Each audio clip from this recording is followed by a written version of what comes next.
San Miguel fue constituido como municipio mediante Ordenanza 045 del 29 de abril de 1994 e inició su vida como ente territorial el 1 de julio de ese año. Su promoción como municipio tuvo como interés estratégico fortalecer esta región de la frontera colombiana limítrofe con la República del Ecuador. La evolución más acelerada del proceso colonizador y de poblamiento de la región del Bajo Putumayo y particularmente del municipio de San Miguel se da a partir de la década de 1960, cuando la compañía Texas Petroleum Company empezó con la exploración y explotación del petróleo en esta zona. A partir de 1963 se demarcaron los pozos de San Miguel. Junto a este proceso vino la apertura de caminos y trochas y la instalación de campamentos provisionales que la compañía construía cada 10 kilómetros.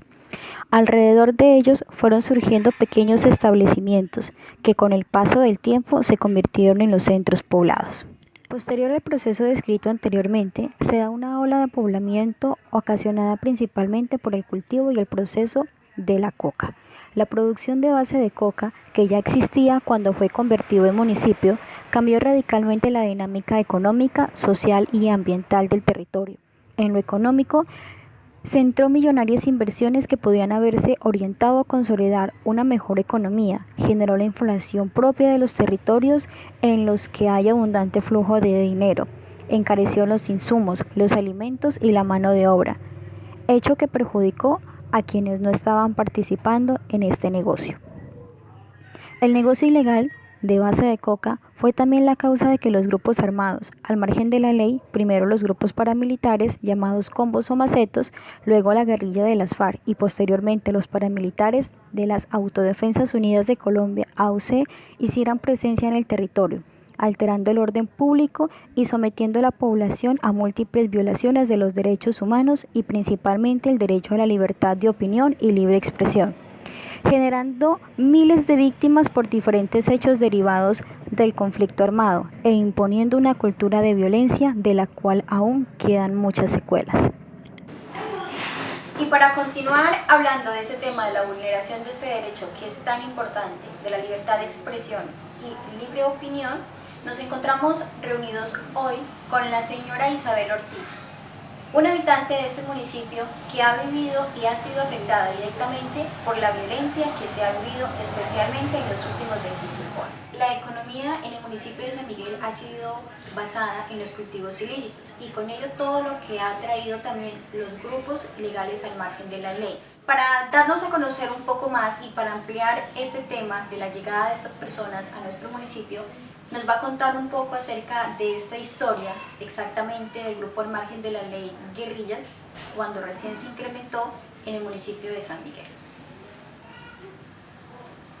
Bueno, a partir del aumento de los cultivos ilícitos en el municipio de San Miguel, pues lógicamente ya estaban en otro municipio, pero acá estaba un poco como retardada el que se aparezcan bastantes cultivos.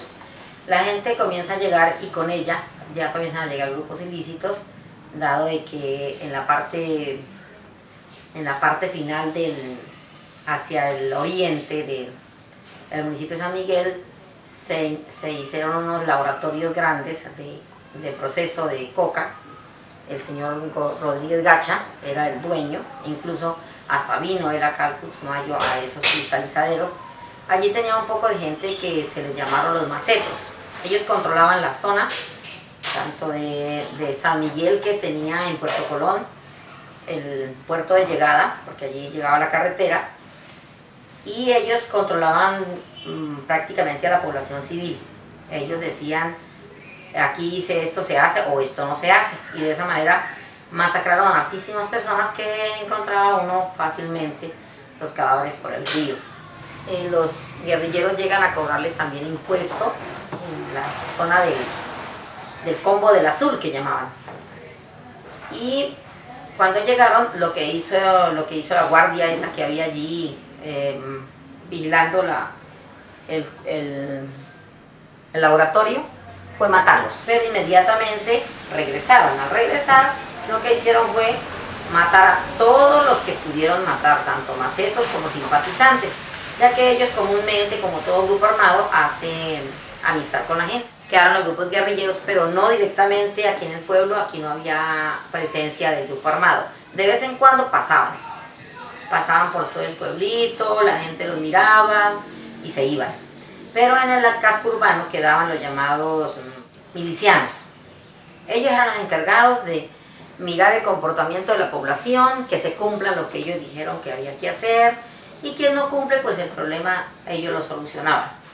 También a los que robaban, a los que eran viciosos, ellos eran los que los asesinaban. Y pues la gente, todo el mundo venía acá calladito. Pase lo que pase, en ese sentido, pues la gente, cuestión de derechos en libertad de expresión, totalmente vulnerada. Porque si yo, que tenía una vulneración de derechos, iba a la ley a decir que acá me había pasado algo, pues tampoco podían ellos solucionar. Porque si, por ejemplo, llegaban en la vereda donde yo vivía, ahí terminaba la punta de la carretera. La gente salía, porque todo el mundo cultivaba coca, salía con la coca en un bolsito, y ellos llegaban a hacer retén, no para perseguir al que debían perseguir, sino para quitarle la coca a la gente. Se la quitaban y la iban a vender ellos, el mismo ejército.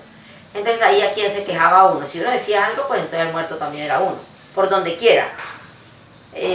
Llegando al caso aquí en La Dorada, donde la gente miraba a policías y todo el mundo era muerto de miedo, porque no había confianza en ninguno, porque todos era, la vulneración de derechos era de todos. No era que, como no hay ley, entonces qué miedo porque hace falta la ley. No, si la ley llegaba también a hacer lo mismo, entonces ahí está el problema. La gente generalmente reinaba el miedo, el silencio, las muertes que nadie decía nada, todo el mundo enterraba a su víctima y listo. Común y normal encontrar muertos todos los días, traerlos al lado de Telecom, dejarlos allí para identificarlos todo el día, a ver si alguien lo conocía, y de lo contrario pues se tenía que hacer el entierro de esa persona.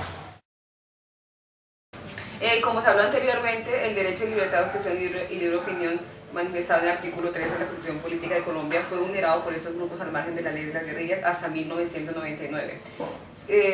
Bien se sabe que en adelante incursionó otro grupo al margen de la ley. ¿Qué pasó con nuestro municipio en adelante y cómo fue vulnerado este derecho por este otro grupo al margen de la ley? Mira, para 1999, en un día domingo que todo el mundo estaba tranquilo, mercando, donde reinaba una aparente calma, en un momento dado, cuando nos dimos cuenta, fue que tiros por todo lado y llegaron unas personas vestidas de militar normalmente, llevando a los golpes, a las patadas, a acomodar lugar a todo el mundo en el parque que aún no se construía. Allí los reunieron a toda la gente y algunas personas se llenaron de nervios.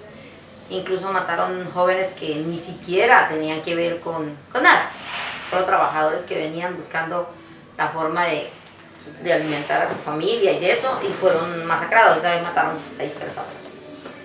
Ese día nadie podía decir nada, ni siquiera el nombre, porque si se le olvidaba el nombre por los nervios, ya era una persona que era un posible sospechoso, porque ellos venían buscando guerrilla, porque para ellos ser guerrillero era lo peor del mundo.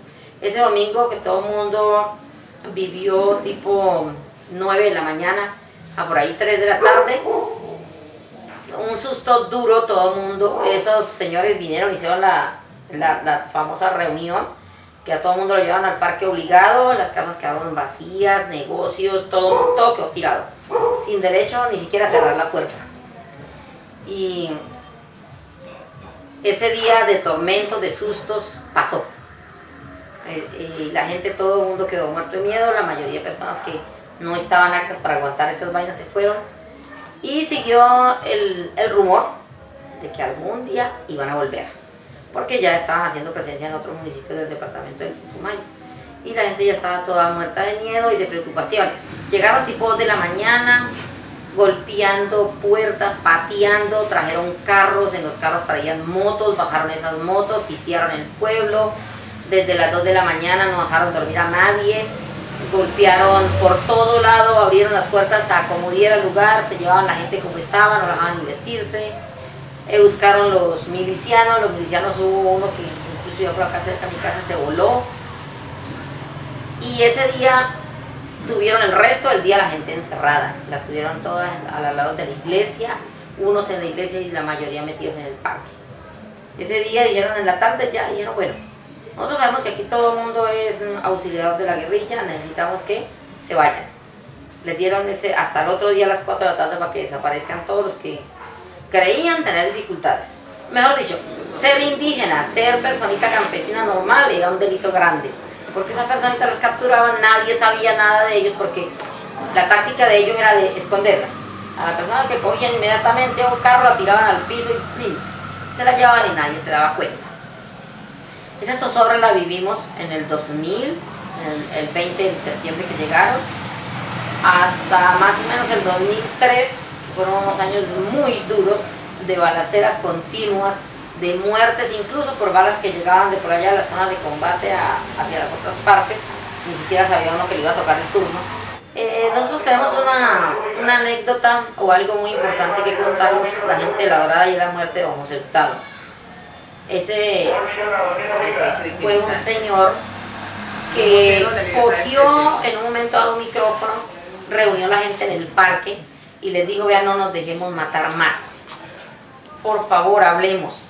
Puso la queja a Derechos Humanos Internacional, a la ACNUR, y a él le tenían un proceso de llevarlo hacia Canadá con toda la familia, porque ya recibió amenazas en el mismo momento que dijo, no nos dejemos, porque es que aquí mataron familias enteras, se llevaron, hubo una familia que mataron las 4 hermanas, a la niña más pequeña la mataron porque se fue a meter supuestamente donde estaban las otras, a otra la mataban que porque aquí había un camuflado, y entonces como cuando paga servicio un hijo uno guarda algo de recuerdos, no se podía guardar ni la correa, porque por eso lo mataban a uno. Se hizo paralelo a ello la fumigación de cultivos ilícitos, y junto con eso comenzó un éxodo de personas, un desplazamiento grande que se dio aquí debido a esa situación. Porque ¿quién iba a estarse si usted iba llegando en la Chiva, a la entrada de La Dorada, y ahí bajaban y mataban 2, 3 personas delante de los que venían? No hay derecho a decir nada. El poquito que sea, la personita que se atrevió a hablar en este momento es, algunos dicen que tienen escolta, uno no sabe porque eso lo maneja el Estado, pero de todas maneras hasta el mismo escolta se encarga de hacer el favor, y es algo bastante difícil. Algunas personas, por ejemplo, en la falta de, cuando llegaron los paramilitares, la guerrilla se retiró totalmente, está en las últimas medidas del municipio, estuvo hasta la reinserción, que dio en el 2016, ya 2017, ya la guerrilla comenzó a cesar actividades delictivas. Andaba por allí, pero no le hacía daño a ninguno. Bueno, yo creo que el mejor camino para eso, una, es que la gente vuelva a tener confianza. La confianza en expresar las situaciones de vulnerabilidad que hayan. Otro, la más importante es terminar con toda esa presencia de grupos así. Porque si hay grupos al margen de la ley, y la misma ley no hace respetar el derecho que tenemos los ciudadanos de decir lo que no nos gusta, no se puede.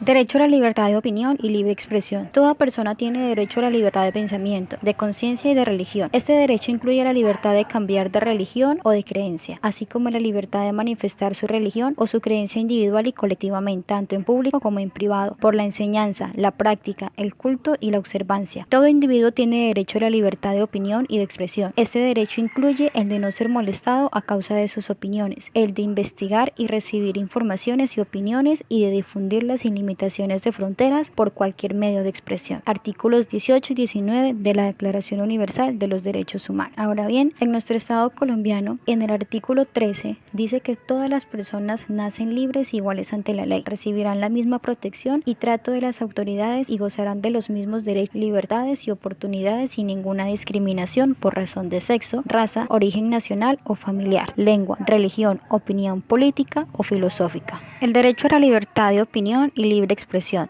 Toda persona tiene derecho a la libertad de pensamiento, de conciencia y religión. Este derecho incluye la libertad de cambiar de religión o de creencia, así como la libertad de manifestar su religión o creencia individual y colectivamente, tanto en público como en privado, por la enseñanza, la práctica, el culto y la observancia. Todo individuo tiene derecho a la libertad de opinión y de expresión. Este derecho incluye el de no ser molestado a causa de sus opiniones, el de investigar y recibir información y opiniones y el de difundirlas sin límite de fronteras por cualquier medio de expresión. Artículo 18 y 19 de la Declaración Universal de los Derechos Humanos. Según nuestro Estado colombiano, en la Constitución Política de 1991, el artículo 13 dice que todas las personas nacen libres e iguales ante la ley, recibirán la misma protección y trato de las autoridades y gozarán de los mismos derechos, libertades y oportunidades sin ninguna limitación por razones de sexo, raza, origen nacional o familiar, lengua, religión, opinión pública